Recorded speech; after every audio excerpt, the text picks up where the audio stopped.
Yeah, welcome everybody to the Fly Racing Racer X Review Pod, Denver Supercross. We had a championship clinched. We had some drama in the 450s, and we'll get into that and more. Weege got an award. There was an LCQ race. There's lots to get into with this race, for sure, without a doubt. Thank you to the folks at Fly Racing, Cooper Webb, of course, Fly Racing, Dean Wilson, RJ Hampshire, Chance Hymas. You know the drill. The light kinetic mesh light is out and love it. It is fantastic. Fits really good. Very good vented. Fits well. Evo stuff is their top of the line gear that you'll see out there in a lot of supercrosses, and it's got the BOA system on it. They've got 3 lines of gear that have the BOA system on it. Formula helmet's amazing. Flyracing.com for more information. Kids gear, vet gear, off-road gear, all sorts of stuff. And the code Pulpmx when you check out to save. Thank you to the folks at flyracing.com for coming on board. And Renthal as well, Red Bull, KTM, Factory Honda, Factory KTM, Kawasaki. Renthal, bars, grips, sprockets, chains, all of it, renthal.com. Check it out. Really informative website as well. So whether you want the 7/8 bar, you want the twin wall bar, Fat Bar 36, the lock-on grips been doing really well. I've got a set on my bike. I hate lock-on grips. Parabinos made me put them on. And then I thought I would take them off right away. And partly because I'm lazy, I haven't taken them off, but also partly because they're really good. So I like the lock-on grips from Renthal. Check it out. All right, motorsport.com, OnX Maps, and Maxxis Tires we'll talk about later on. But first, let's get into Denver Supercross. It's Jason Wygant. What's up, Weege? I don't think that intro was appropriate, Steve. I think there's maybe something you would like to say before my name now that's been official with the trophy and all. You want to acknowledge that, or? Well, your trophy, sir, I got a good look at it because you left it in the press box for all of us to see. Yes, right next to the snacks, so I knew you could not miss it. It was there all weekend. Yes. And I got a good look at it, and it says 2024 Journalist of the Year, and sir, we are in 2025. Yeah, there's a good long season. You have half a season left to maybe earn one yourself. This is like the Academy Awards. At the beginning of the year, they announced awards from last year. So in typical AMA, they called me before Daytona to tell me I won the award, but the trophy was not ready yet. Trophy wasn't ready. So it's the Media Award of Excellence. Steve, just keep dreaming, buddy. Just keep on grinding. I'm going to use the words of a friend of mine that told me about this. The AMA has made many bad calls over the years. That is indisputable. Never said that. No. That's indisputable. Okay. Literally, we have a phrase, #neverchange, which means don't change AMA, you're perfect. That's what that means. Oh, okay. Okay. That's always what I'm, kind of like you always being there for Marty. Yep. I have always supported the AMA's decisions, top to bottom. From Except Fly for Racing, about 3 hours later when for some reason they had Degan in the AMA rig, which doesn't make any sense to me at all. But up until that moment. We'll talk about that a little bit. Also here from Fly Racing, flyracing.com, it's Jason Thomas. What's up, JT? Not too much. I think the problem where Steve doesn't win is the excellence term. Like that's where it goes awry. Yeah, like, he got DQ'd. Yeah, media member, sure, no problem. Media, cool. Here, have an award for being in the media. But the excellence part, it's probably going to be a full stop there. Did the AMA have any examples, Weege, of any sort of journalism you've done, articles you've done, stories you've broken, in any sort of examples of your work that sort of gave them this idea to give you the award? You can watch the full speech presentation on the Friday Weege show. Jeff Canfield, the AMA, he mentioned SMX, GNCC, and Loretta's. So some names and some letters. So what more do we need to know? I guess. Good point. You're right. No comeback to that. He just named 3 series that are in America. Yeah. Yep. On it. Well, congratulations. Look, Steve's bitter. I understand, man. It's tough. Look, if we've seen Sexton and Webb say some things, do some things lately, I understand this is how competition works, man. I understand. I still have respect for you. Okay, thank you. Thank you. Well, you know what? Maybe one day I'll keep my head down. I'll mind my P's and Q's, and maybe one day I will get that trophy. The best part was I delivered the trophy. Go ahead, JT. I was just saying I would love if you kept your head down and mind your P's and Q's. I would do a lot for that to happen. The best part was I delivered the trophy to put it in the press box for you to see it on Friday afternoon while your race was going on. and Dan Beaver, the NBC reporter, was in there. And I was like, you see this trophy, Dan? Steve Matthes will never get this because what has he ever done? What has he ever done while the race is going on right out the window? It's great. That is good. Yeah, I like that. Well, listen, I'll try my best. Let me just tell you, though, if there's a Lewis Phillips on that trophy before I leave the sport, it's not going to be pretty. So, that's a bigger line in the sand. That's a bigger line. Yeah, that's a bigger line in the sand. I don't know. He broke a huge story this year, Steve. Huge. Broke it. Well, you mean after the race with Chase? No. He dug and got information earlier in the year on a huge story. Oh, when his friend texted him. Okay, yeah. Great work on that. We don't have 20 minutes for me to get into that, but can we talk about later about what some of the things Sexton told us, or do we got to wait on that? I don't think he wanted us year. to. No, it was not about racing next year. No. I don't think he wanted those things to be on the record. Okay, all right. But it did involve the AMA, ironically. It did. And he did think I was going to tweet it, and I said, no, I'm not going to tweet that. But here I am bringing it up now. All right. Okay, speaking of Sexton, Denver, he was a little pissed at Cooper Webb for cross-jumping him and, hit him a little bit into one turn. But, I mean, Coop was off kind of all day from where he's been, and Sexton has been really good. And, he took the win. It was rather easily for him. I didn't know about the cross jump. So, Weege, when I saw him hit Webb, I'm like, oh, okay, goddamn. Like, I didn't think Chase is going to play that game, the bunching or takeouts or anything. So I was a little surprised at that. But then afterwards, talking to Chase and everything else, and I guess Webb said, yeah, I cross jumped him. So I get that part. But that was a little interesting. When I walked into the press conference, they were actually discussing that, and Webb said I would never cross jump. He used the term BS, the full use of the word, what the BS stands for. As in, I hate when people do that to me. Cross jumping's BS. But I did feel like there was a move there at the beginning of like, I'm not going to let you pass me in the first rhythm section. Didn't it seem like that a little bit? I don't know if it was dirty, but to me it was like I'm guarding, like I'm not letting you through. Fair to say. He also cased that tabletop too, so it wasn't like it was like perfect execution and he just swerves left over the takeoff. Like it was pretty squirrely on Webb's part there too. Like that he wasn't clean at all through that rhythm section. So I have a hard time believing that Cooper Webb, in the essence of I'm going to swerve left and cross jump Chase Sexton, I have a hard time believing that was like full intent. Yeah, I don't either. I don't either. I did think he was moving over to prevent him from passing him, but he was very adamant, actually, Steve, in the press conference. That was not an on-purpose dirty cross jump because he hates it. Yeah, you're right. I misspoke. He admitted that he got sideways off the jump, not sort of cross-jumping Chase, but he got sideways from the rhythm. Right. So Chase was like, okay, so I'm going to hit him a little bit and take off. But now Chase winning, that's not the big story. That's kind of was expected, all that. But, dude, look, Coop's in second. Here's J. Coop. Here's Malcolm. They're coming. I was doing the points between, okay, where are we at if Coop gets fourth? Because that could be a real possibility, JT. That was getting tense near the end. I don't think that was a real possibility. I do not believe there was a world where Justin Cooper was going to pass Cooper Webb. I don't believe that world exists on this planet. They're too tight. They're too good of friends. Cooper Webb has done too much for Justin Cooper in his career on that team. I don't think that was going to happen. So yeah, okay, mathematically, if Cooper Webb crashes, Justin Cooper doesn't have a choice. He's going past him. But was Justin Cooper going to make an intentional move on Cooper Webb? Hard no. Weege? Yeah, I agree with that. Although they did joke in the press conference. Somebody asked J. Coop, if it was for the win, would you pass Webb? And Webb said, I sure hope you would. And he's like, that's different, though. That's different because Chase is not in front of them. Right. In that context. Yeah. But essentially to their point, they said, if it was for the win, I would pass him. Anything beyond that? Yeah, not passing him. But what made it ultra interesting was Malcolm was there trying to take a podium, and that J. Coop doesn't want to give that up. So it was like the perfect scenario to still have like a tinge of interestingness to it because he had to defend and also not pass at the same time.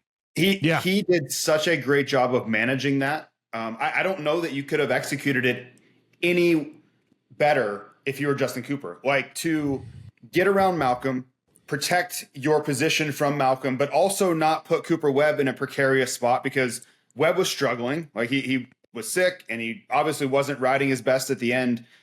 It was a master class of managing that by Justin Cooper at the end, of doing exactly what he needed to get done, but not do too much and steal points away from Cooper Webb, because, as I said, that was not going to happen either way. And it actually caused Justin Cooper to sort of blitz the whoops a couple of times. Obviously, Malcolm was crushing it, right? J. Coop was like jumping and doing okay. It was a little slower, not much. But then at one point, a couple times, and I think 2 times in 3 laps, J. Coop like blitzed and then jumped and then blitzed again out. Like, it was really pushing it. It was pushing out of his comfort zone. It was interesting to see the different strategy there between those two. And yeah, I mean, Malcolm. Malcolm didn't care about no championship, right? He was going for it. So that would have been interesting to see that as well. Really good battle, though. Really, like, there was a point where I'm like, oh, Coop's got this, like, whatever. Like, I don't know, maybe 5 laps to go, 6 laps to go, like a nice, healthy gap. And then I'm sort of watching the Dino Savacci thing, kind of watching that. And then I look back and I'm like, holy shit, they are right there. Cooper Webb has a problem. Well, did anyone know that dude, JT, you saw him up close after the race. He was hurting. Did anyone know he was sick like this at first? I was told that he was under the weather during the week on Friday night. But then, and Rich Simmons even said as much in the insider interview that, yeah, I knew he was sick this week, but I didn't know it was bad today. So I didn't even really bring it up on Saturday, because I thought it was a during the week thing that wouldn't carry into the weekend. But clearly it had lingering effects, as he did not look well after the main event. It was funny because he was on the show Monday, Pulp Show Monday, and his voice sounded different. And we all said that. Maybe during commercial break. I don't think we said on the show, either after the show or commercial break. We're like, dude, he sounds kind of stuffed up. He definitely sounds a little different. Weege, I think you heard it. Did you notice? He didn't sound the normal Coop on Monday. Yeah, I guess that would be true. So maybe what we need to do is this week we should have a show with Coop as a guest all 5 days to keep perfect tabs. That's what we need to do. Yeah, or maybe also, maybe the show made him scenario, sick. Yeah, maybe the show made him sick. Yes, exactly. You cost him. Yeah. Cost him potentially $1 million.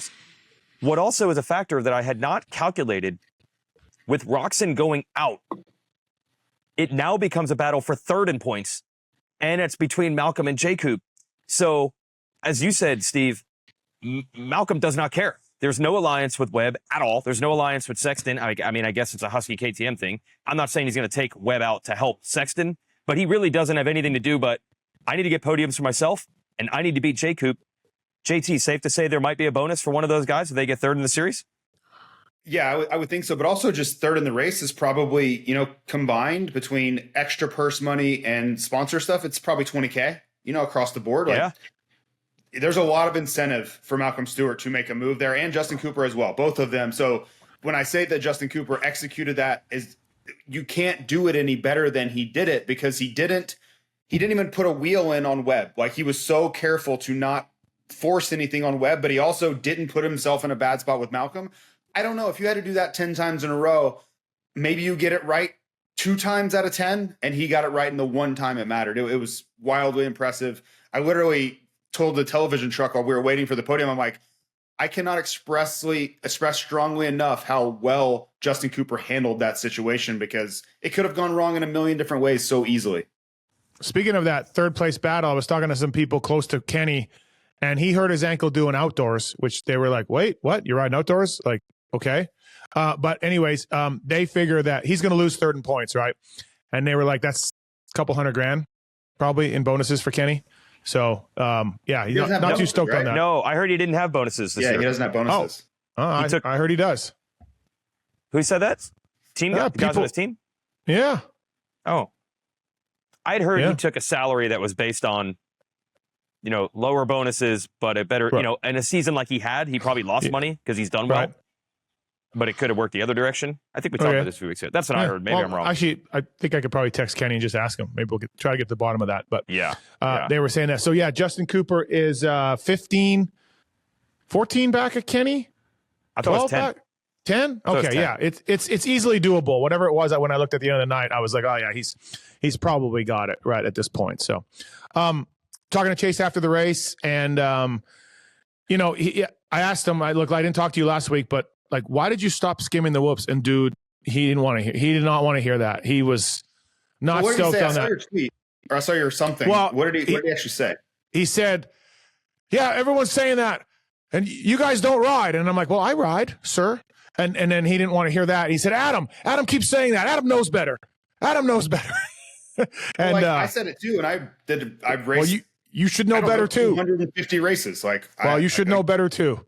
Well, like, okay, sure. But like, can you tell me why? Like, is it just, like, okay, well, give me one reason, because I know how good you are.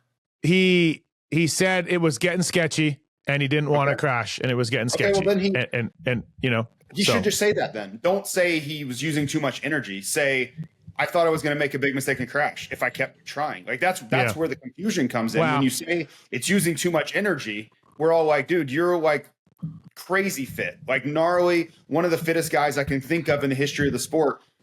Using too much energy doesn't check out with me. Telling me you think you're going to crash, cool. I understand that thought.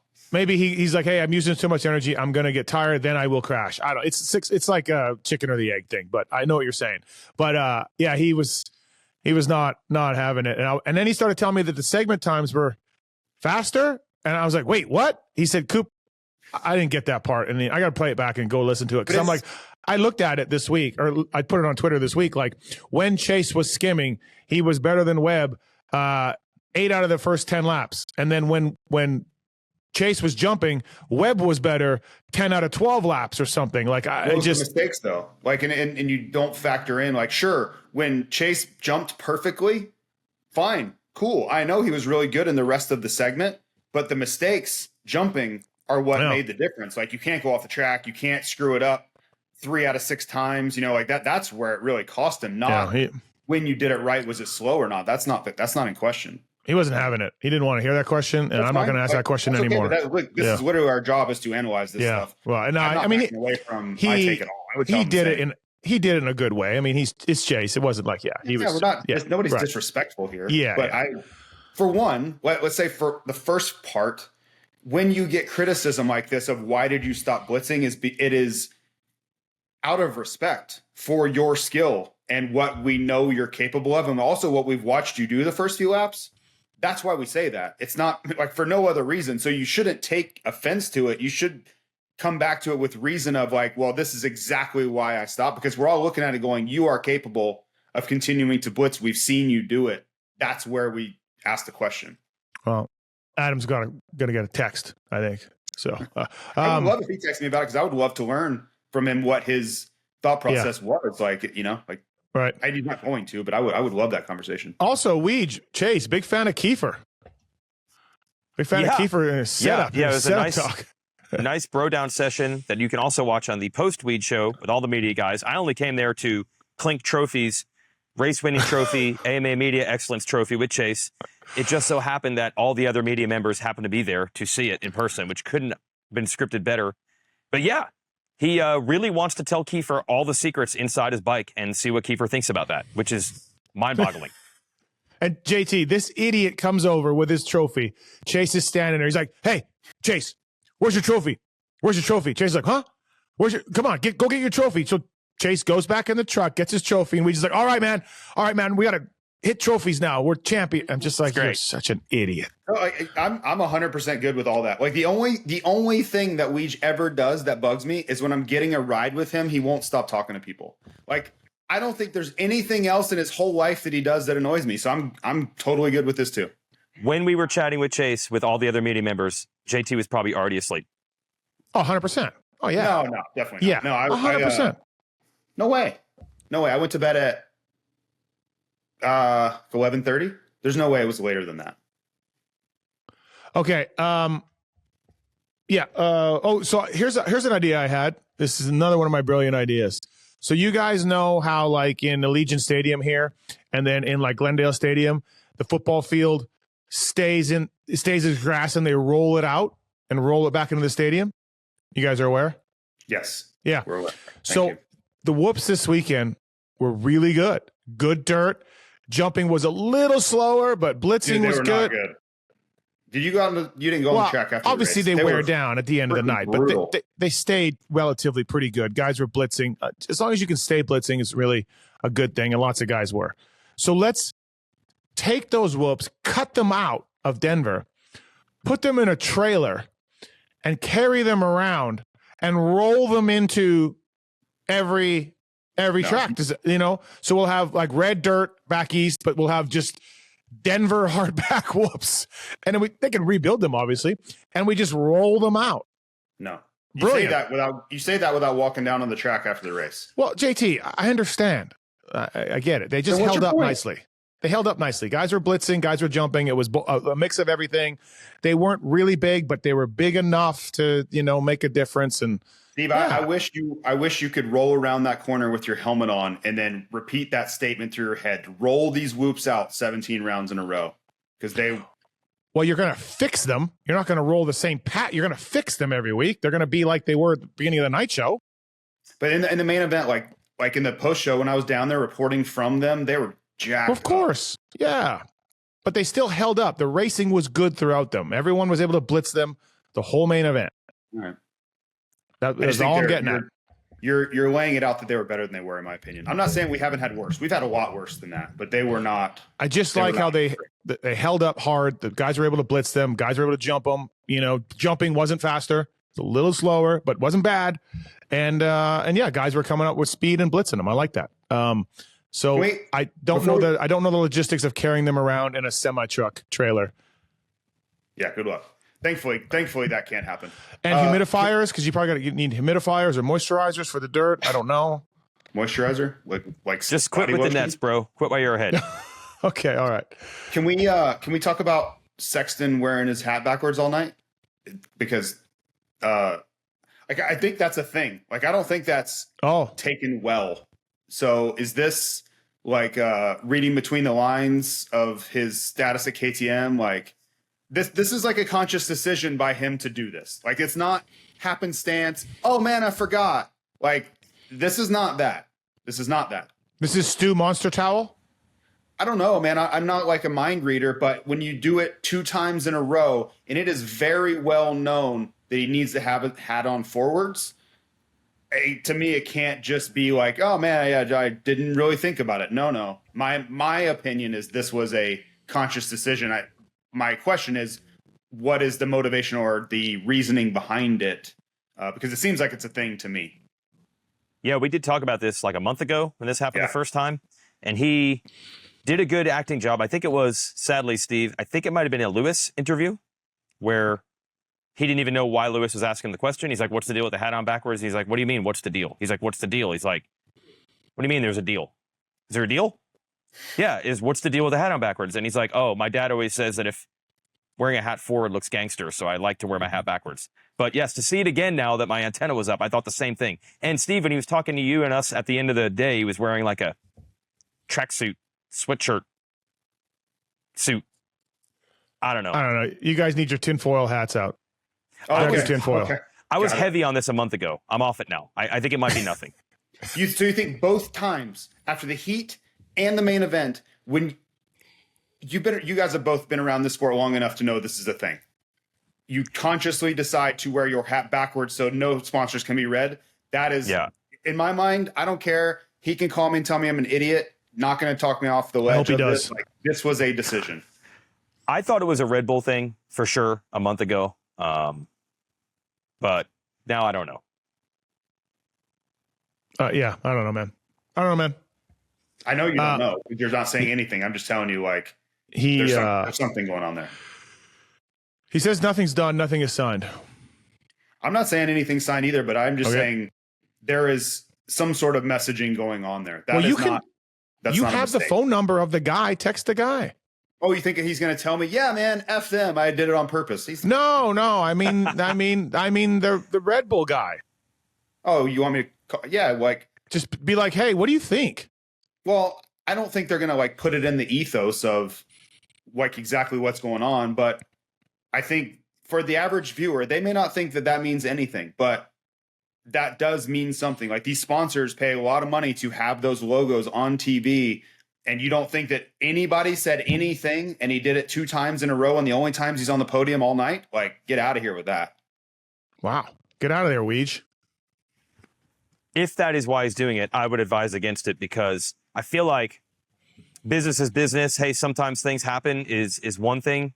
But to me, if that is an on purpose, like, dig, like, it gets a little dirty. And as we've seen in this industry, you never know 3, 4, or 5 years later when those same people, you want them back on your side. I'm not claiming to know what the motivation is. Maybe it's a motivational thing. I saw Chad Reed post that he was going to buy a different company's UTV because Honda doesn't want to give him one. Like, I've seen crazy people do stuff like this, and I don't always know the motivation. I'm just telling you that is not an accident to do that twice in a row, in my opinion. Yeah, I know that happens. And in the words of Weston Pike, how did that work out for you? I feel like if you keep it as like, hey, I'm a free agent, I like their bike better, they paid me more, whatever, people understand that. But I feel like these types of things are the things people remember more 3 years from now when you need their help again, which happens all the freaking time. Yeah, and I don't want it to seem like I'm being coy and I know what's going on and I'm trying to not say it. I don't. I'm merely posing the situation and saying that seems premeditated. That's it. And wherever that goes from there, cool. But there's something up there. Yeah, Stu covered the Monster logo with a towel. I got told not to do that back in the day when he was a Red Bull guy. But hey, so Cooper is 10 back of Roxon, and Malcolm's actually only 16 back. So chance Malcolm could jump Kenny as well. Just double checking the points here. So Kenny, Cooper third. Malcolm Stewart fourth. Good job from Malcolm. He rode really well. He won the heat, which is great, and really rode well. AP had another up and down race. I didn't get a chance to talk to him after the race, but looked like it was not that good early on, and then he kind of rode better as the night went on, as the main went on, I should say. And then McElrath 6. Shane McElrath, like, no mutter, no nothing. Got a good start. Was fourth for a while, ended up sixth, hung in strong. Good job, Shane McElrath. He's doing Supercross only, and he's going to have enough SMX points at this point to make it no problem. So really nice job by Shane McElrath. It's probably his best real race ever. He had 2 great results in mud in his career, 4th last year, 3rd this year, but that's got to be his best all-arounder normal race, right?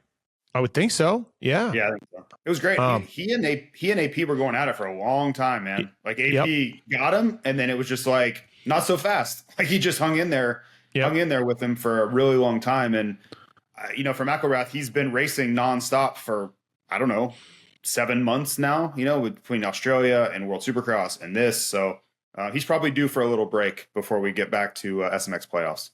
Yeah, he's actually only 6 back of Barsha for 7th overall with 1 round to go. So really like he's got to jump Dylan and Hill, but he could end up 7th overall. It's pretty good showing for the quad lock guys. All of them are piled up behind Barsha right now.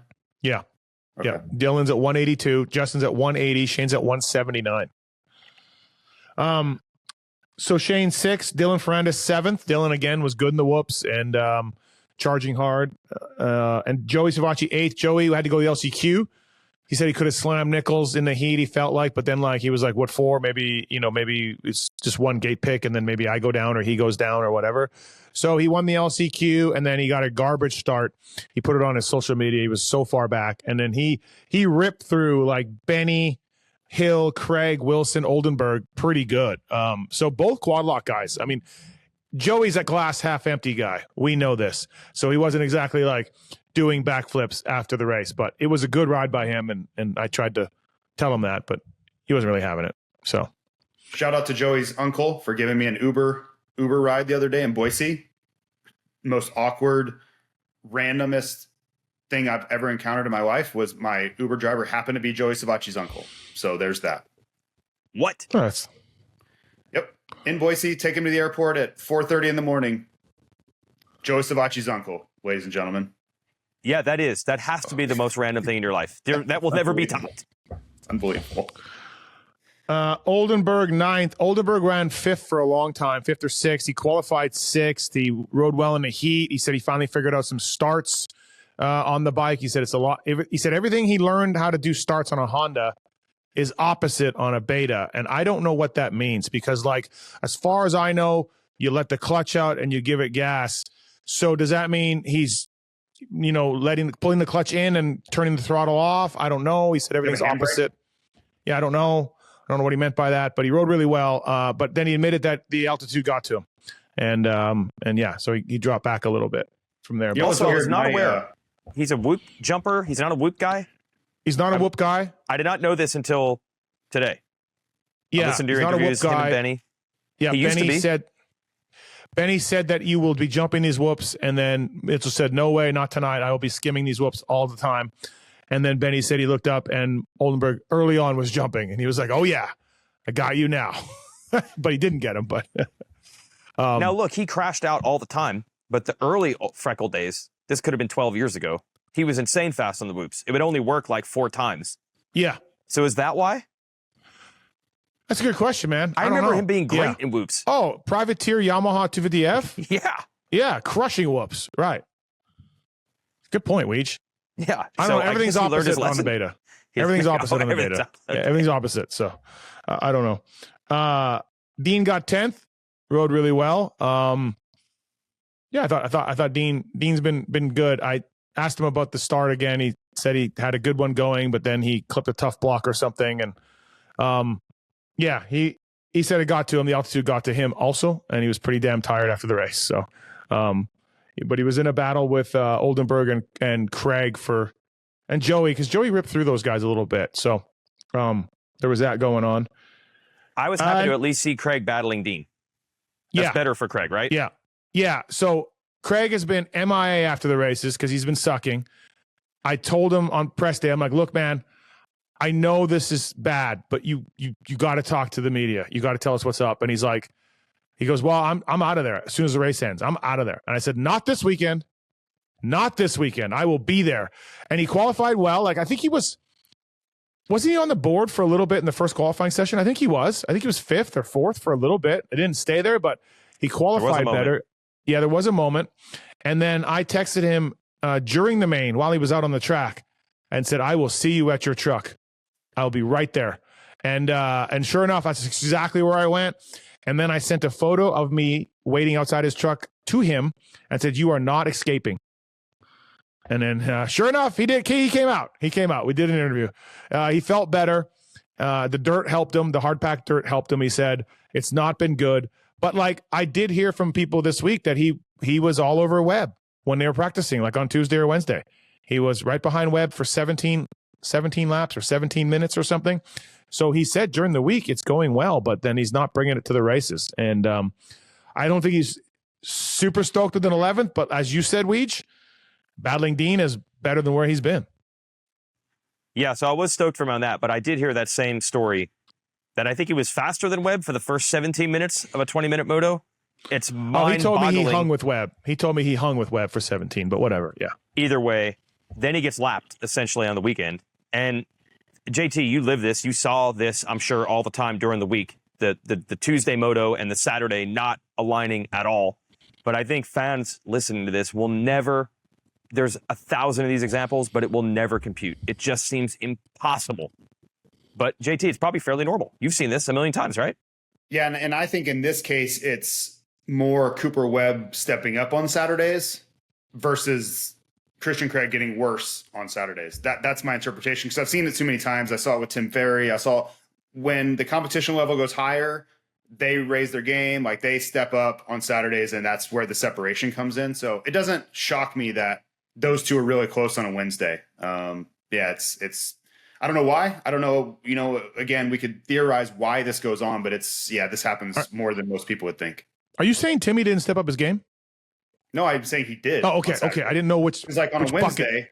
Yeah. On Wednesday, he wouldn't be that much better than me. And then on Saturday, I couldn't see him. I didn't know which bucket you put him in. It confused me for a second, but thank you. Okay. Calm down. I will say I did think Christian was lit kit this weekend. I really like that stuff. JT can't comment on it a little bit, but it gave me serious Honda or Yamaha Troy vibes. So I thought it would look pretty good that way. What? It did look like Yamaha Troy. Yeah, which I kind of like. So yeah, Craig 11th. There's something there. Not doing outdoors. Kind of was hoping to do outdoors. Thought he would be able to do outdoors, but with the season he's having, not doing outdoors. But if there's an injury, he can step in. Interesting. Do you guys think if Webb wins this thing, he grinds out 11 outdoors? Oh boy. If he's 100% healthy, yes. If he's not, then I could see him not. How's that? Weege? Man, it's situational. I feel like 2 years ago, he wasn't even supposed to race the Nationals. He whipped together a deal with KTM because I think he saw everybody got hurt at Denver and Nashville and thought, hey, there's only 2 other really fast guys. I'm an injury or 2 away from winning this whole thing. That is the exact opposite this year. So it makes me fear. You're like, oh, I got Hunter, Jet, Tomac, Prado, et cetera, et cetera. Makes me wonder. Yeah. I think he wants to race Motocross of Nations also. So there's that consideration. Not that he's going to make his whole decision around that, but I do think he wants to do that again. Justin Hill, 12th. I found him after the race. I don't know, man. I don't know what he made some. He had momentum early in the year, which we can all agree on was exactly correct. He was riding really well. He went back home and he's doing too much tractor work and it's taking him away from practicing. Weege, something? Weege, can you help with this interview? I had a similar interview with him on Friday at press day, again on the Weege show. Maybe the Weege show is what won the award. I don't know. But yeah, I couldn't pick up what he was laying down. He has reasons why he's gotten worse, but I couldn't interpret what they were. It might be as simple as, was it as simple as I was doing everything in Southern California and then I went back to Oregon? Is it really that simple? And he gave a very complex answer to a very simple thing? Well, and I was thinking, like, was it the weather? I think I said, was it weather? And he said no. And then at some point, he mentioned that he was doing all his work down south and then he moved back up north. And I'm like, is that one sentence? Could this sum this all up? I don't know. I was thinking, like, are you partying and drinking? Is that the problem here? Because you're saying distractions and other things are keeping, I don't know. I'm not, I was so, yeah. I mean, I would not be putting that out there. I think you need better sourcing if you're going to throw that I don't think it was that. No, but I'm in my mind. I'm like, what? He kept saying distractions. And like, I'm like, well, what kind of distractions? And all I got out of him was maintaining the track. Maintaining the track was a distraction. It's a lot of work. He's a nice guy. He's an awesome guy. But I did not get to the bottom of anything at all in that interview. No, there is no way, dude. His best was his best result of the year at Glendale when pretty much every single guy was still racing. The results are somehow worse after Anderson, the Lawrences, Tomac, Barsha. Yeah, they're all gone, and his results are worse. I don't know, man. I might just play that interview tomorrow for the I don't know, man segment on my show because it was bizarre. But I hope he figures it out. He's got one more to go. Yeah. Benny Bloss, 13th. JT, he was third for a little bit. He was third. He got a start. It was unbelievable. He never gets a start. No. What did he end up? 13th. Oh, what happened? Nothing. Okay. And so I went to the beta truck to interview Oldenberg, and I didn't think Benny would want to do an interview because that was not good. And dude, he was stoked because he got the start. And what I got out of it was I got a start. I'm so happy I finally got a start. And also he's 8% less scared of Jeff than he was before. He said he's less scared of Jeff now. I don't know. Did I miss anything?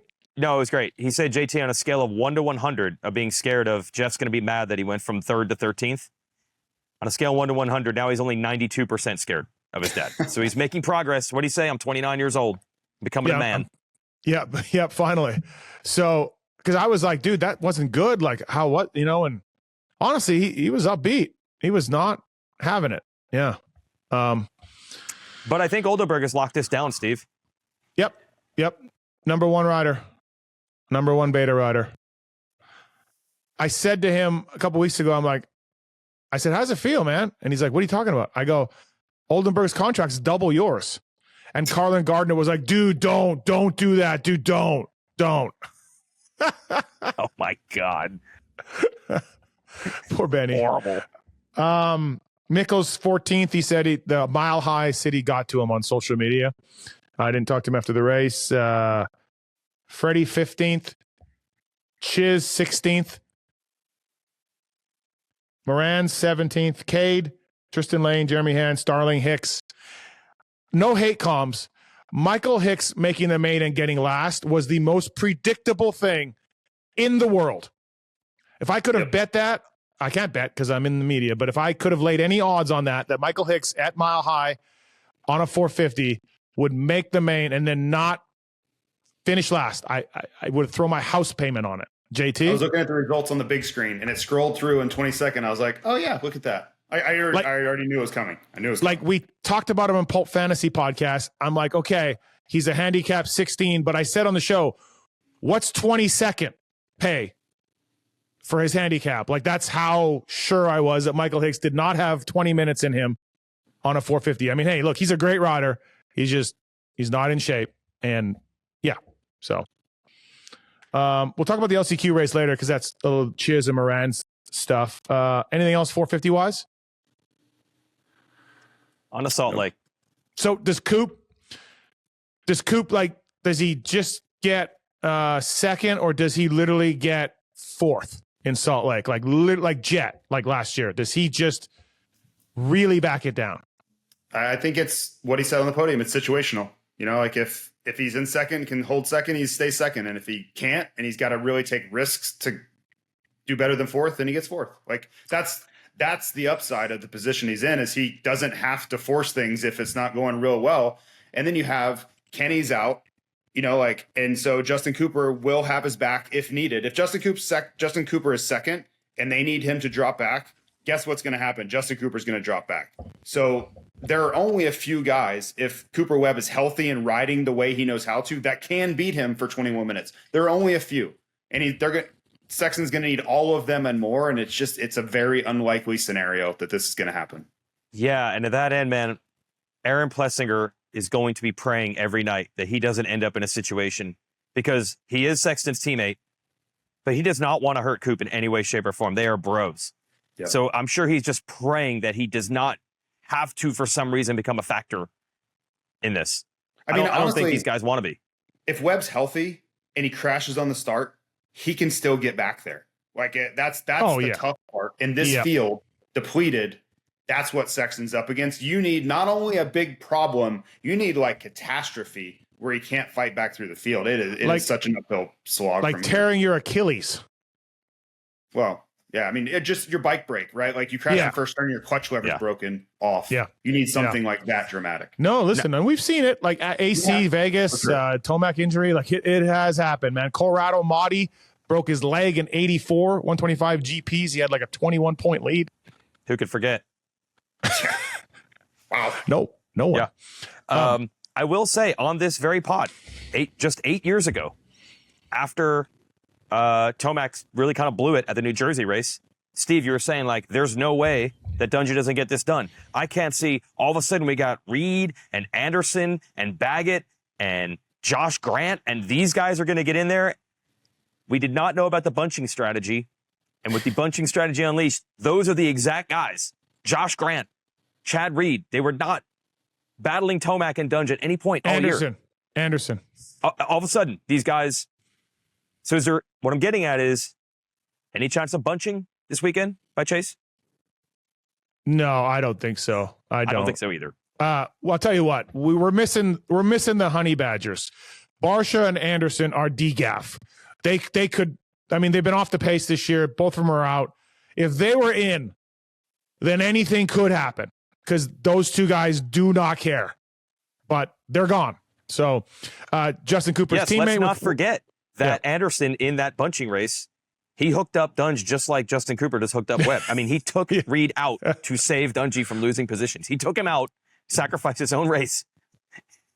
Yeah. So you're right. No, for sure.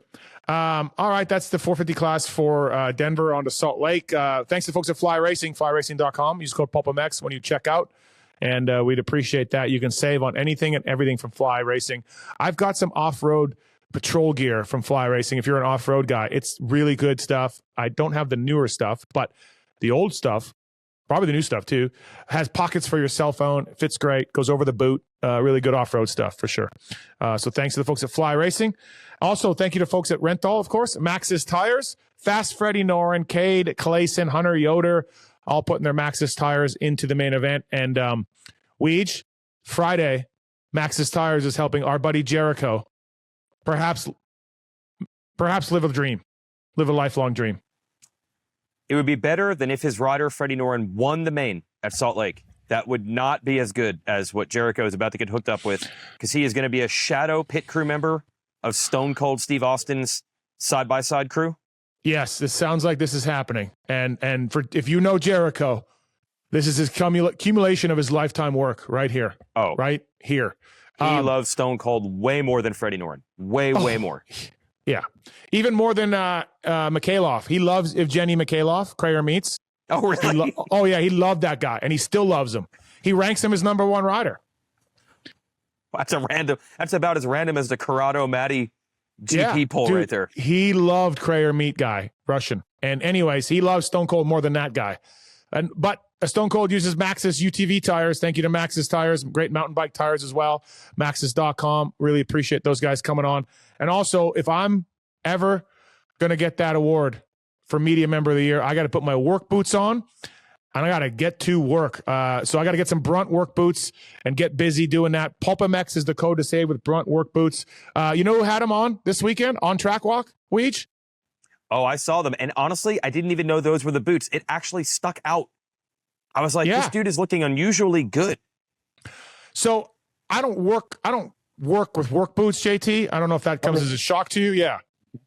But there was a man I know who does work with wood and is a working man with the cornhole boards. And so I got Aaron Hansel from kitchen Racer and a X. bathroom, JT. Maybe you've heard about his bathroom renovations through the years. He does stuff. Right. He does real stuff. And so I got him a pair of Brunt Work Boots, and he loves them. And he wore them on Track Walk. He wore them in the press box because he's Hansel. They look good. This is Aaron Hansel. He looked good. I've heard the cornhole board wood prices have really skyrocketed. Yes, poor Aaron Hansel. The only place he can source the proper wood to build a cornhole set is Russia. So every time something happens in Russia, he once showed a picture of his pickup with plywood in the back, and he said, "Guess how much this costs?" And it had gone from like $700 to like $8,000 worth of plywood like overnight. Yeah. Well, listen, Hansel. Brunt isn't if you're just over at about the work Lawrence boots. VIP area, the cornhole boards, if you've been to the Lawrence VIP area, they are made by Aaron Hansel. That's why he needs the boots. So Pulpmx code saves with Brunt Work Boots. They don't just make durable work boots. They reinvented comfort for the hardest workers out there. Not me, but guys like Hansel. And they're not just about work boots. They offer a full range of high-performance gear built for tough jobs. Again, not me, but Hansel. Pulpmx code saves you with Brunt. Thank you to those guys, and use that code to save. Thank you, appreciate it. Good work boots. I've heard this on social media. People are stoked on these things. So maybe I need to get a pair and get busy, maybe digging a hole or something. Weege, OnX Maps. Same old. Hundreds of thousands of miles of trails mapped out, public and private land. As I mentioned, it's especially if you live like where Steve does, or actually where JT does. If you're in the Mountain Time Zone, where we're in Denver, where we'll be in Salt Lake, there's just so much land out there. And I know people are going to say, yeah, but that's like public land, and we know that. No, there's land that you don't know about. Private land that can link that together to create even better trails. And there's notes on how to access it, when it's open, even how long you'd go between gas stops if you're a adventure bike rider or a mountain biker. You don't need to worry about the gas tank. But anyway, it's way more detailed than using Google Maps. So go to onxmaps.com or OnX Off-Road in the App Store. Take a free trial or type in Racer X, all one word, all lowercase, to get a discount if you want to subscribe. It's better than Google Maps, people. Thanks to Fly Racing. Of course, Fly Racing Racer X pods. Weege, JT. All right, on to 250 class. If you don't like this pod, you guys can suck it. Go ahead. I don't know. You guys go ahead. Go ahead. You go. We want to hear. We want to hear it from you. No. I there was nothing wrong with that pass. There was nothing wrong with that pass. All the Degan haters, calm down. Davies got tired. Lapper's got in his way. It reminded me a lot of the Cody Shock move at Birmingham last year. Deegs got on the inside of him, muscled into him. Now, ironic that he also sent him over that berm in practice. Well, I guess he didn't send him over, but he also kind of collided with him in practice on that. We knew this was coming. Davies had gotten some momentum, and Deegs ain't going to let that happen. It's just not going to work. And so that's probably why they ride opposite coasts next year, and it's probably why they develop a rivalry. And Deegs went WWF again because he can't help that. And here we are. And then I guess he got called in the AMA truck for Weege for telling the fans to suck it on the PA. Suck it is a little bit over the line. Only from the literal standpoint of like what if someone actually asked like why is that the term, you know? Like if you just take it as like I never really think that deeply into what it actually is supposed to mean, we're fine. But if anyone were to ask and they were like 8 years old, you might have a problem. And I did briefly talk to Brian Degan after, and he did admit, he even said, he's like, yeah, we are a little WWF. He's like, that probably was, we're going to say crazy stuff. I don't know where the line is.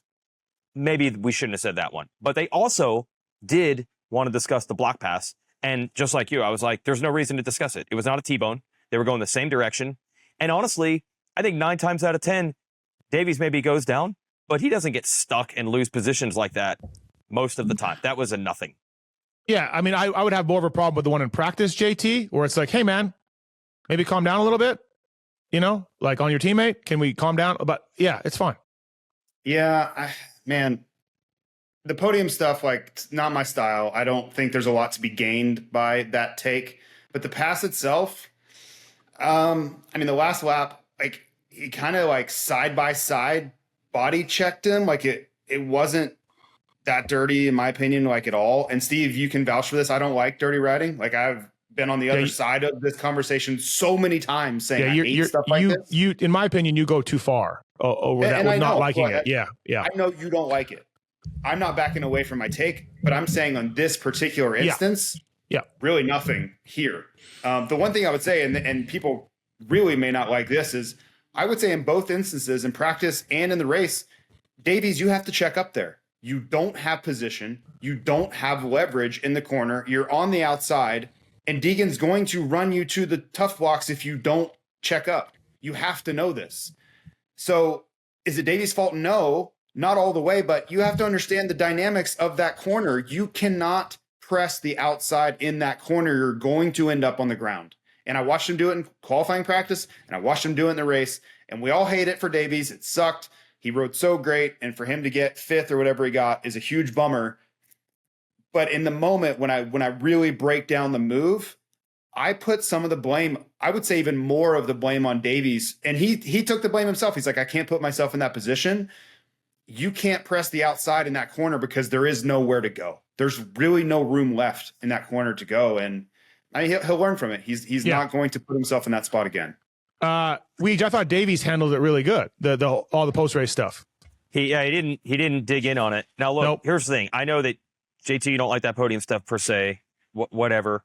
I don't really have hard opinions on these things. I never do. Everybody has an opinion. I'm not the morals police. You can decide if the pass is clean or dirty, or if you like the podium stuff or not. What I will say though, and I said this to Brian, I said this to you over there, Steve, after the race. I am impressed that, like it or not, they have managed to Degan everything. It's one thing to create Metal Militia as a sort of not even real thing in freestyle. It's just a marketing image, and your own vlog, it's a marketing image. You can mold things. The fact that they have somehow managed to take real things that are happening in a real competition in front of real people and have that exact same feel to it, that he ends up winning the title by knocking his teammate down with 2 laps to go. The teammate who, oh man, he's getting momentum. Is he better than Deegs at Supercross? Is Deegs going to send him a message? Is Deegs going to start a rivalry? And that it executed that well. I mean, you couldn't have scripted it better if this is your goal. So I just admire, whether you like the lane they want or not, the way that they're always able to find that lane is astonishing. Like no one else has ever done it this well, of playing the same. And it always works in their favor, by the way. It always works. Like he has a birthday cake or something that says, Hymus is cooked. Then the next week, Hymus is riding out of his mind fast at Unadilla and says, I'm just here to cook. And then what happens to Hymus? All alone out front, gone. Stacks it up. And Hymus has not shown that since. Kitchen has not fired back. VL has not fired back. Juju has not fired back. It's amazing that it keeps working. So whether you like it or not, they keep winning if that's the style they want, and it is the style they want. I want so badly for Hayden to move to the 450 class and say these things and do these things and watch that. So badly for the entertainment value. Sure. Oh, I want it so badly because I could be wrong. I'm wrong a lot. I don't think it's going to go like this. I do not think. No, not with those guys. It will go like this. No, not with those guys. I will say, I would not rule out Brian being such an entertainer. They told me after the race, the crowd, I was surprised actually how bad Degan got booed when they showed the replay. Yeah, it was like 50-50. Yes. Like 50% boos and 50% cheers. Well, the first time when he was catching Davies. Bad. What's that? The first time he got booed really bad. It was weird. In the race when he's catching Davies, the crowd's going nuts for him. But then the block pass, were those fans silent and then booed after? I don't know. They were booing so loudly. But Brian even said they don't care. Like the fact that it's 50% love him and 50% hate him, they think that's awesome because that's going to just bring more interest and more, it's more engagement. People are gonna, right. Yeah. So I wouldn't rule out JT, to your point. He might even know if Hayden gets tuned up by Justin Barcia 2 years from now, even though it doesn't work out good for Hayden, it's just awesome anyway. Yeah. I just think right now on a racing only, I'm not talking about his social media, his value, any of those things which Brian is thinking about. I'm not talking about that. I'm talking about specifically on the racetrack. Right now, there have not been any consequences. Like zero. If you do this in the 450 class and you say the things that he likes to say, I believe there will be significant consequences because a guy like Jason Anderson or a guy like Justin Barcia will show up and say, hey guys, sorry, the result's not going to be very good this weekend because I got to teach somebody a lesson. And I'm probably going to end up on the ground doing it, but that's how it's going to go. I cannot believe you forgot the one man who taught Deegs a lesson. I can't believe it. You guys are both forgetting about it. Deegs. Joe Schmoda. Joe did it. Joe struck it back. Really though? Like, no, I'm kidding. I'm joking. But Joe, he tried. Joe's the hero that the 250 class didn't know they needed. But I'm saying like real consequences. Like of course, yeah. Those guys are not going to take this, and I'm still shocked. Like, good for Deegs because he's getting away with doing whatever he wants. Well, you know what I mean? Like, I'm very surprised that no one has just been like, you know what? I've had enough. Like, I have reached a breaking point, and I've had enough. But I mean, good for him. It's working. It's hard to argue the strategy because it's working. I don't think I'm betraying any confidence here, but I talked to Mitch Payton about this after the race for a while, and I love Mitch. I respect him so much. And Mitch is like, part of the problem is that team. They're not doing anything to stop this. He said when Dean Wilson and Blake Baggett were mother effing each other after Paula, and they were going to kill each other, right to my lounge and right to the both of them. You don't ever act like that to your another teammate. You don't ever do that to your teammate. If you guys do that, you will not race the next moto. You will not race for me. Like, Mitch is just like, you don't do that to your teammate.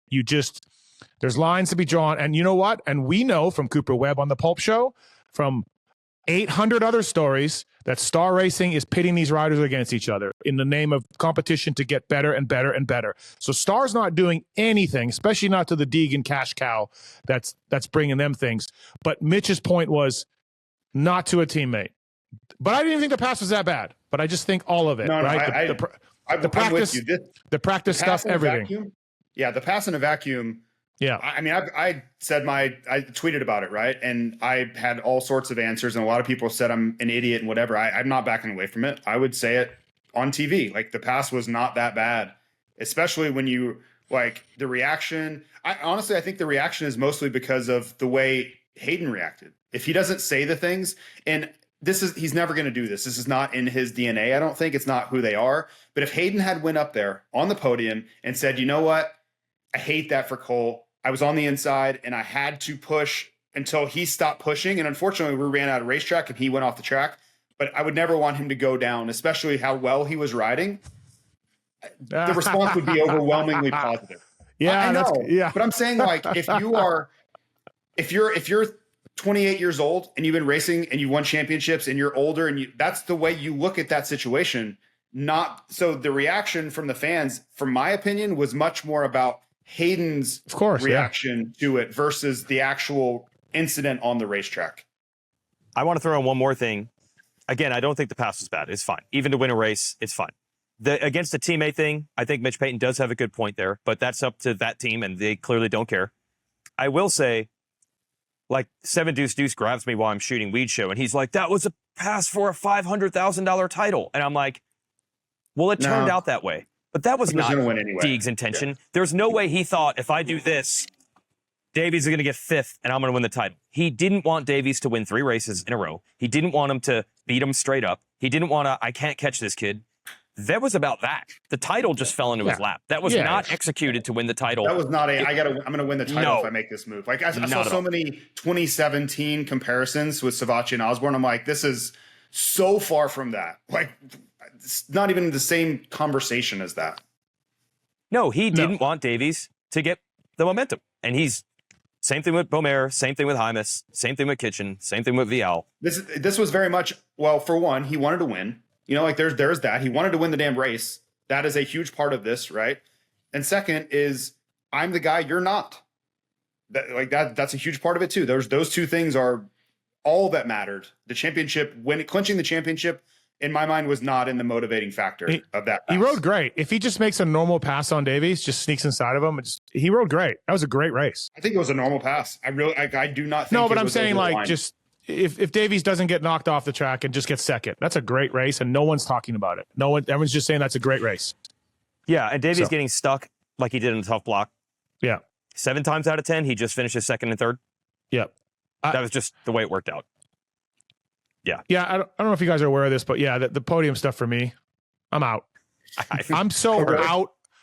I'm so out on the podium stuff. I might be back in. Like I'm out, and I circled around the earth, and I might be closer to the lucky dog.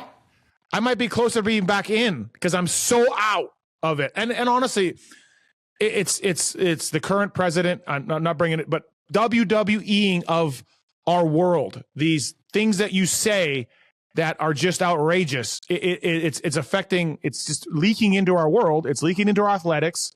It's leaking into our politics. It's like the more shit you say that's crazy to get views, to get attention, to get headlines is getting more and more accepted. And the days of Barry Sanders scoring a touchdown and going up to the ref and handing him the ball, those are long gone. Long gone. We now have receivers that catch a 10-yard out on a game they're trailing 48-14 at, and they celebrate like they just won the Super Bowl. And this is 2025, and I'm an old man yelling at the clouds, but I don't like it. But we're here. Selfishly, I loved it because that clip is going to be played everywhere. And I asked the question leading up to it. So I was like, hell yeah, this is about as close to viral as I may ever get. This is awesome. But listen, on the backside, Davies handled it really well. We saw some real emotion from him. He's going to have a great future in the sport. Should have got second. Probably should have won. Definitely should have got second again. And so great ride by Davies, really coming into his own. And I think, like, our 2026 Racer X Supercross preview show, I will be picking Cole Davies for the championship. He made a lot of fans. He made a lot of fans on Saturday night. I'll say that. Marchbank's third. He didn't know he was third. He rode really well, good all day. He was leading a heat and went down. That track was overwatered, right? We're all in agreement on that. That first heat. It was so hard and dry, though. They didn't have a choice. So I'm not criticizing SMX Track Crew. They've worked miracles for years now. This particular scenario, in the afternoon, the track got away from them. It got really hard and really slippery, but the air is so dry. We're at elevation. The sun was crazy. It's probably the hottest day of the year in Denver so far, but it got hard and slick. So they had to water the hell out of it in between the last qualifying session and the night show. And that's where the mud came in. I don't think they had a choice, really. It was so damn dusty before that when I was down on the floor. It was unbelievable.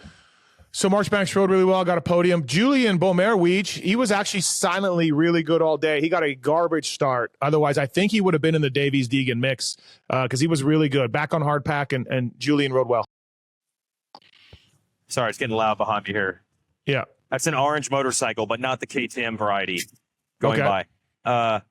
He was good. I don't think it was silent. Like, he dominated qualifying. He dominated it.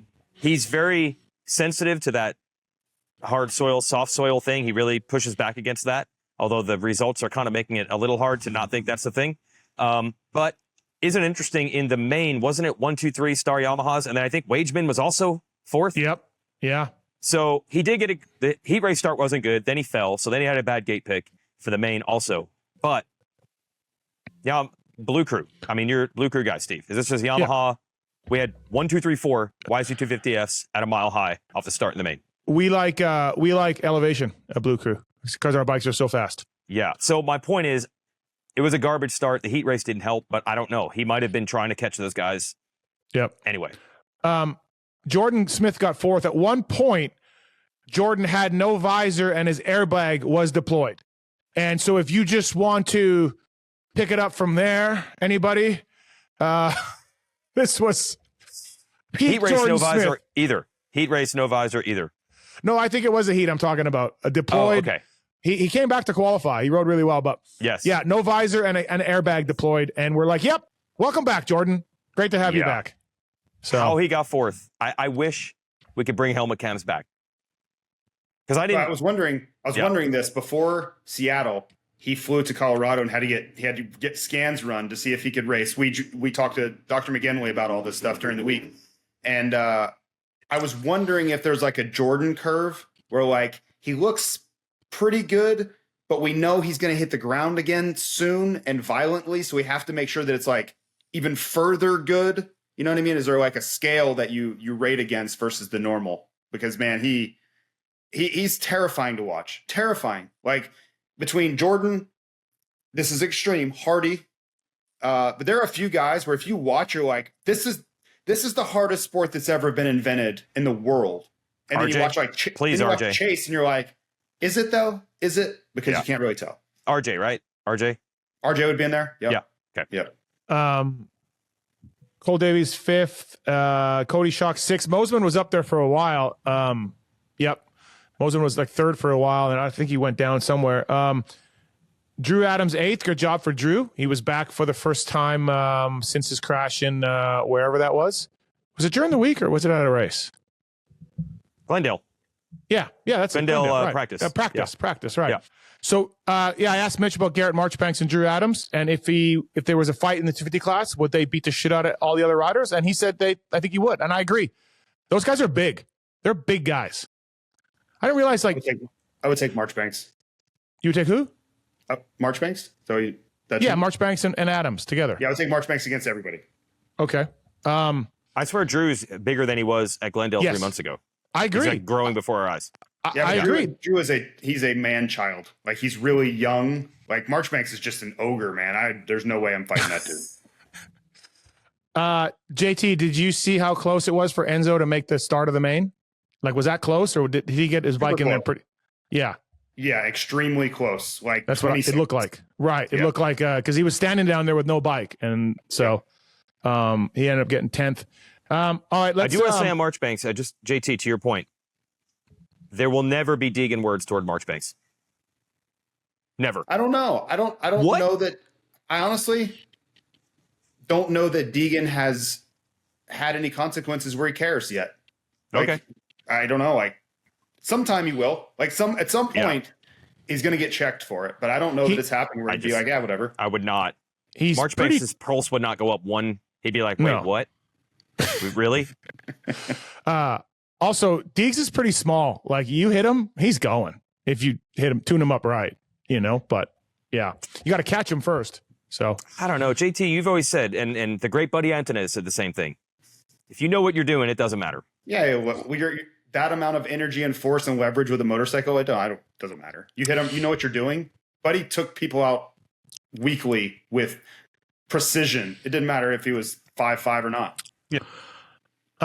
All right, to wrap up this Racer X Fly Racing Denver Supercross pod, we talked about your award, Weege, also the LCQ race. I want to thank both of you for helping out with the stream. Verb guys did a good job. Kellen Brower, play-by-play. The great Justin Brayton, some guy named Phil, and Weege. You guys all stepped up. JT, you did podium work, and it was awesome because there was controversy in the race, which was also fantastic for a Pulpmx thing to have some controversy. But so after the first main, Thule, Tim McAdams, AMA guy, goes, because we stagger start them for the second main, 22-1, and there's no passing in an AMA race until you hit the white stripe at the first turn. And Thule goes, "Hey, do you want to let him pass before the first turn?" He goes, "It's your race." And I'm like, "Huh, yeah, let's do that."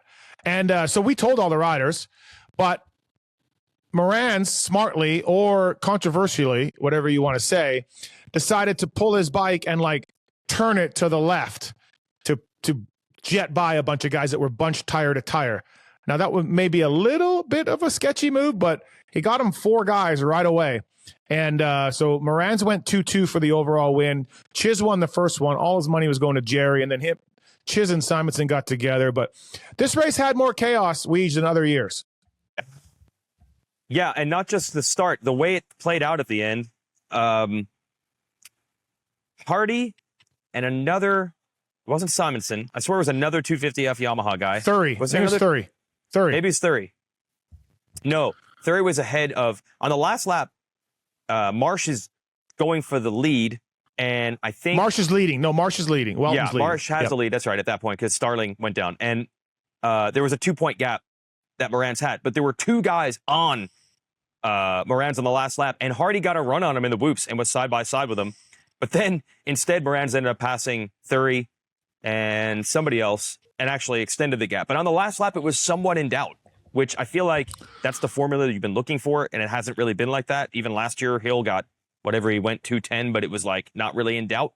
Right. This was close to the end. Hardy almost got him, and that could have changed it all. Really, really interesting, JT, to watch. We had on the staggered start, we had Chiz at the back because he'd won. And then Chiz was so cautious in the opening lap before him and Simonson got together. It was costing him spots. And Hardy was not cautious at all. Yeah, Hardy doesn't know what cautious is. But I think Chiz was okay. Like he was going to get to an area where it would clear up and he could actually start to use his speed to make passes. I think his biggest fear was crashing, forcing it early, and then ruining it. And in the end, it happened anyway.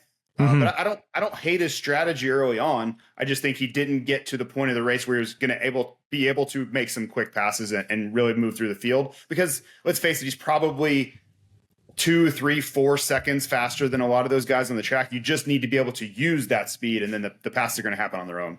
Yeah. Shout out to, we had some prop bets, and Ricky gave money for 4th, and Lee Diffie, Connor Field stepped up. We had a bunch of Weege. You gave money, Braden, AC, Phil. It was really good. It was a fun time to raise some money for some privateers. We're going to be over $100,000. We'll figure it out tomorrow, Monday night before the show. But it was awesome. And then we got a shout out on the broadcast again. So that was all cool. It was fun race to do, and it works really smooth. Thanks to Harv Whipple for really being the organizer, because I'm not doing that much about it. So it's just amazing to have 2 laps of racing with Van Halen's Dreams playing full crank on the PA system. Yeah, thanks to Kat at Feld. She asked me what I wanted. I said Creed and Van Halen. So we kicked it off with Creed before the first main, and we kicked it off with Van Halen before the second main. And Weege, the Verb broadcast went pretty well. No, they crushed it, and really a lot of that goes to Kellen. Our old buddy Chase Stallo was the man running it behind the scenes. We go way back with Chase. Our original, when we started doing the Supercross and Motocross preview shows, Chase was the behind-the-scenes guy on that. Now he's with Verb, so he doesn't help us on the Racer X side with that anymore. But it was good to be reunited with him. But he was stressing big time, and Kellen did an awesome job. And it was making Chase, I think Chase wanted to run on camera and hug him during the show. So well done, Kellen. And the show is like, the whole race, Steve, has become the perfect, it is like the professional crew behind it, but it still has the ragtag rogue feel somehow at the same time. Yeah, and at some point, Wes just hooked up into that gib camera or gib camera, whatever the hell that thing's called, the jib thing. Yeah. Yep.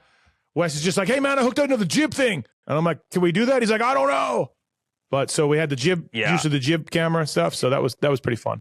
But it's pretty cool how into it everybody is. Like I saw Bondo, our TV producer, in the morning. He's like, "Hey, I'm going to sneak you guys a real timing and scoring monitor up in the booth." I talked to Chase Stallo, and it's like everybody who you don't think is involved or paying it, everybody wants to do their little piece. At the end of the race, I see Lee Diffie in the hallway. He's like, "Hey, do you have Jack Chambers' number?" And I'm like, "Why?" And he's like, "I owe him $400 because he got 11th place." And I'm like, "Okay."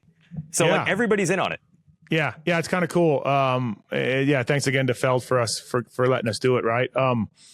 Yeah, it's kind of a neat thing to do, and gives back money but to the privateers. So yeah, really neat. And you guys talked about it on your dumb Supercross Insider show also. So we talked about it last week coming into it. So and then I got on Race Day Live a few times to promote it. So yeah, it's all good. Feld's really getting behind the race. I talked to Mike Mewey, who runs things at the races, and yeah, it's really funny to see them, like you said, Weege, kind of embrace it. Everybody's just like, this is awesome. So yeah, I think it's almost like JT, you get that vibe. Everybody's like so excited for it. Yeah, I mean, it's just one of those things where everybody can get behind it. There's no downside. Everybody wants to help because they know this is for a great cause. So it's awesome that it happens. Yes. Yeah. Shout out to Yamaha for the bike, and Fly Racing gave up money as well and gave up a prize package. And yeah, it's really awesome to everybody get behind this. And Swisscore and Marks have been on my side, on Pulp side. They've been really a lot of help tabulating points and raffle ticket websites and all that kind of stuff. So cool deal. All right, we're on to Salt Lake. If you guys don't like it, you can suck it. That's it. So we're on to Salt. Okay, sounds good. Well, wait. East prediction, Weege. Ooh. Man, I'm going Hammaker. Yeah, for some reason, nothing should tell you that it should be Hammaker just because of the championship experience, but I just feel like he's handled everything so well and he's ridden so well. I can see it. JT? JT's going to be RJ. Yep. Give me RJ. Yep. I've been on the Hammaker. He's ridden the best. I do think he has ridden the best of all of the three, but I think RJ's experience in this spot last year is going to shine through. All right. Sounds good. Well, listen, everybody, thanks for watching and listening. The Fly Racing Racer X preview from our Racer X review, I should say. And we'll see you guys next week. JT, Weege, thanks, boys. See ya. Later.